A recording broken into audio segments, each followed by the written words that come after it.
పార్వతీపురం మన్యం జిల్లా కురుపా మండలంలో విషాదం జరిగింది.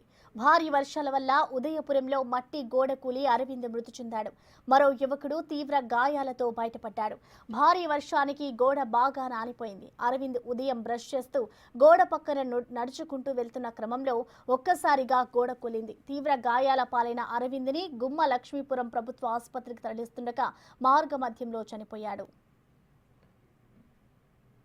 వీళ్ళు తెల్లవారుజామున బ్రష్ చేయడానికి గోడ అంచులు వెళ్ళి వెళ్తుండగా గోడ కూలిపోయి పడిపోయింది. పెద్ద అబ్బాయి అని అంటే తప్పించుకున్నాడు. చిన్న అబ్బాయి తప్పించుకోలేక గోడ పడిపోయింది. రాయి గుద్దేశాడు తలకాయ.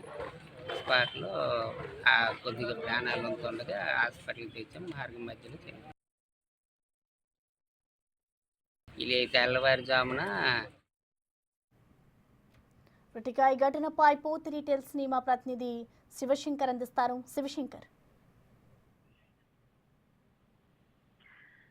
ప్రసన్న, భారీ వర్షానికి గోడ కూలి యువకుడు వచ్చినటువంటి సంఘటన కురుపా మండలంలో చోటు చేసుకుంది. నిజంగా ఇది ఘోర విషాదంగా చెప్పుకోవచ్చు. ఎందుకంటే నిన్నటి నుంచి ఎడతెరిపి లేకుండా నిన్న మొత్తం ఎడతెరిపి లేకుండా వర్షం కురిసింది. అదేవిధంగా భారీగా ఎదురుగాలు కూడా వీచి అయితే అనేక పంటలు నష్టపోయాయి. ముఖ్యంగా రైతులు కూడా ఎంత నష్టపోయిన సంఘటన చూసాం. కానీ చాలా ఆలస్యంగా వెలుగులోకి వచ్చింది విషాద ఘటన. ఉదయం బ్రష్ చేస్తుండగా అరవింద్ అనే వ్యక్తిపై గోడ కూలింది. ఎందుకంటే కంటిన్యూగా వర్షం పడడం, ఇటీవల కాలంలో వర్షాకాలం కావడం, కంటిన్యూస్గా వర్షాలు కావడంతో ఒక్కసారిగా గోడలు అంతా ఒక్కసారిగా నానిపోయి ఒకసారి ఉదయాన్నే కూడడంతో బ్రష్ చేస్తున్నటువంటి అరవింద్ అనే వ్యక్తిపై గోడ కూలింది. అయితే అక్కడే ఉన్నటువంటి మరొక వ్యక్తిపై కూడా కూలింది. తను చిన్న చిన్న గాయాలతో అయితే బయటపడడం జరిగింది. సో అరవింద్ మృతి చెందడంతో కుటుంబ సభ్యులందరూ కూడా కన్నీరు మున్నీరుగా విలపిస్తున్నటువంటి పరిస్థితి కూడా మనకు కనిపిస్తూ ఉంది.